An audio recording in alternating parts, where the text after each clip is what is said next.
Hey guys, hi, welcome back to my channel Naya style and tips. So guys, ये makeup look Eid makeup look होने वाला है। थोड़ी सी video late हो गई है, उसके लिए सॉरी। तो आई होप कि ये मेकअप लुक आपको पसंद आए तो मेक श्योर मेरी वीडियो को लाइक कर देना, चैनल को सब्सक्राइब कर देना और एक कमेंट जरूर छोड़ देना। तो चलिए ज़्यादा लेट ना करते हुए वीडियो को आगे बढ़ाते हैं। सो गाइस, आज मैंने अपनी स्किन केयर कर ली, उसे मैं वीडियो में इंक्लूड नहीं कर रही हूँ। मैंने यहाँ पे लिया स्ट्रे करकी का ऑयल बेस्ड प्राइमर, और इस प्राइमर को फ्यू ड्रॉप्स लेके अच्छे से अपने फेस पे मसाज करूँगी। और अगर आप मेरी पर्सनल राय जानना चाहते हैं तो बिल्कुल मत यूज़ करिएगा इस प्राइमर समर्स में। विंटर्स में आप यूज़ कर सकते हैं, विंटर्स के लिए बहुत अच्छा है। उसके बाद मैंने लिया है फिटमी का फाउंडेशन, अच्छे से डैब डैब करके अपने फिंगर के हेल्प से पूरे फेस पे लगाऊंगी डॉट डॉट से। इससे क्या होगा, इक्वली फाउंडेशन हमारे फेस और नेक पे लगेगा, कहीं ज़्यादा कहीं कम नहीं लगेगा। उसके बाद एक ब्यूटी ब्लेंडर लूँगी, अच्छे से उसे ब्लेंड करूँगी। इससे क्या होगा, हमारा फाउंडेशन बहुत ही अच्छे से ब्लेंड होगा तो हमारा मेकअप बहुत एकदम अच्छा होगा, केकी सा नहीं लगेगा। जितना अच्छा फाउंडेशन अपना ब्लेंड करेंगे उतना अच्छा आपका मेकअप उभरेगा। और आप देख सकते हैं कि इसे लगाने के बाद मेरे फेस पे जो ऑयलनेस दिख रही है ना, वो उस प्राइमर की वजह से ही दिख रही है। इसलिए मैंने समर्स में उसे लगाने के लिए मना किया, क्योंकि उसे ना हमारा जो बेस है ना वो बहुत ऑयल सा दिखने लगता है। उसके बाद मैंने लिया NYB का कंसीलर। इसे मैं एज अ बेस मतलब सॉरी बेस नहीं, कंसील करूँगी अपने अंडर आई एरिया पे, ब्रिज ऑफ द नोज़ पे, आई प्राइमर की तरह, जहाँ जहाँ मुझे डार्क सर्कल्स या फिर मुझे अच्छा कवरेज चाहिए वहाँ वहाँ। उसके बाद उसको ही मैं उसी ब्यूटी ब्लेंडर से अच्छे से ब्लेंड कर लूँगी। कंसीलर जो आप होता है आप वहाँ लगाइए जहाँ आपके डार्क सर्कल्स वगैरह हैं या फिर डार्क पैचेस वगैरह हैं वहाँ पे।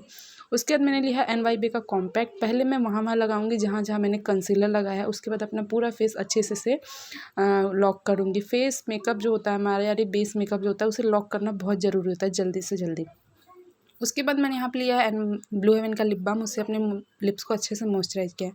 उसके बाद आई शेडो लिया है, उसमें से मैंने ऑरेंज कलर लेके अपने क्रीज लाइन को एक अच्छा सा डैब दिया है, ताकि मेरी जो आई मेकअप हो ना, मैंने आई मेकअप में ज़्यादा स्टेप्स नहीं रखे हैं।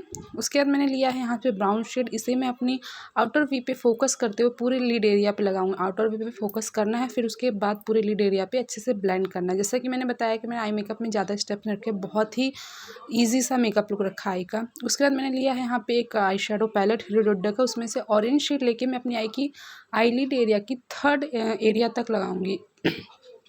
पूरा नहीं लगाऊंगी, सिर्फ थर्ड एरिया तक लगाऊंगी, ताकि जब हमारा जो कॉर्नर का हमने ब्राउन शेड लगाया ना वो भी दिखे, ताकि क्या होगा, इससे 3 शेड आएंगे, उससे हमारा आई मेकअप बहुत अच्छा सा लगेगा।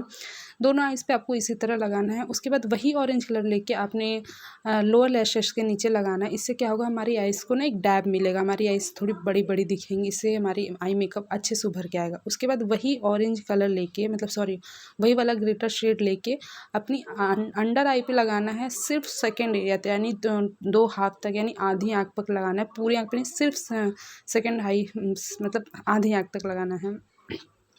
उसके बाद लैक्मे का काजल लिया है मैंने, इसे मैं अच्छे से अपने वाटर लाइन एरिया पे लगाऊंगी। आवाज़ के लिए सॉरी चाहती हूँ। उसके बाद मैंने यहाँ पे लिया ब्लू हेवन का बॉक फ्री आईलाइनर, और एक अच्छा सा विंग आईलाइनर ड्रॉ करूँगी। आई मेकअप करने में आपका आईलाइनर जो होता है वो बहुत ही इम्पॉर्टेंट रोल अदा करता है। उसके बाद लिया मास्क का 5 शेड ब्लशर पैलेट, उसमें से मैं थोड़ा सा ब्राउन सा शेड जो आ रहा है ना वो शेड लूँगी, और उसे एज अ नहीं सॉरी अपने चिक्स पे अप्लाई करूँगी। मुझे पिंक ब्लशर बिल्कुल पसंद नहीं, इसलिए मैं ज़्यादातर अवॉइड करती हूँ पिंक ब्लशर। या तो मैं पीची वाले अप्लाई करती हूँ या फिर ये ऐसे वाले, आप अपने अकॉर्डिंग यूज़ कर सकते हैं। लेकिन इस वाले मेकअप लुक के साथ ये वाला ब्लशर बहुत अच्छा सा जा रहा था। दोनों चिक्स पे अप्लाई करना है और अच्छे से ब्लेंड करना, उभरा उभरा सा नहीं होना चाहिए। उसके बाद लिया है मैंने मैट लुक का ये हाइलाइटर, उसमें से जो एकदम गोल्डन वाला हाइलाइटर है ना, उसे लेके अपने चिक बोन एरिया पे, ब्रिज ऑफ द नोज़ पे, आई ब्रो बोन एरिया पे लगाऊंगी। कहीं कुछ बोलने में गलती हो जा रही है तो उसके लिए सॉरी। जैसे मैंने बताया, मेरे गले में थोड़ी सी खराश है और मेरे अपर लिप्स पे आप देख सकते हो थोड़ी सी चोट लगी हुई है, उसको भी अवॉइड करिएगा। उसके बाद उसी हाइलाइटर पैलेट में से ब्राउन कलर का हाइलाइटर लेके अपने इनर आइज़ पे लगाऊंगी। उसके बाद मैंने लिया है मालियो का मस्कारा, और अपनी फेक लेसेस लगाने के बाद उन्हें अच्छे से कोट किया है। फेक लेसेस लगाने के बाद अपनी रियल लेसेस को और फेक लेसेस को आप अच्छे से कोट करें, ताकि दोनों अलग अलग ना दिखें। उसके बाद मैंने यहाँ पे लिया एक रैंडम सी लिपस्टिक, और ये लिक्विड लिपस्टिक है। इसका शेड बहुत प्यारा है। मैं इसका बाय लिंक वगैरह नहीं दे सकती, कुछ प्रोडक्ट्स के लिंक आपको मिल जाएंगे, कुछ के नहीं मिलेंगे, उसके लिए सॉरी। एक बार चेक ज़रूर कर लेना डिस्क्रिप्शन बॉक्स में, आपको जो चाहिए आप ऑर्डर भी कर सकते हैं। उसके बाद मैंने लिपस्टिक लगाया है। सो गाइस ये हो गया मेरा मेकअप लुक कंप्लीट। मैंने यहाँ पे इयररिंग्स डाल ली है, सिंपल सा एक हेयर स्टाइल किया है। सो ये है मेरा कंप्लीट मेकअप लुक। आप लोग को ये मेकअप लुक कैसा लगा हो, ये वीडियो कैसी लगी, तो मेक श्योर कमेंट जरूर करना। वीडियो पसंद आई हो तो लाइक कर देना, चैनल को सब्सक्राइब कर देना, साथ में जो बेल आइकन है उसे क्लिक कर देना ताकि मेरी नई वीडियोस आपको मिल सकें।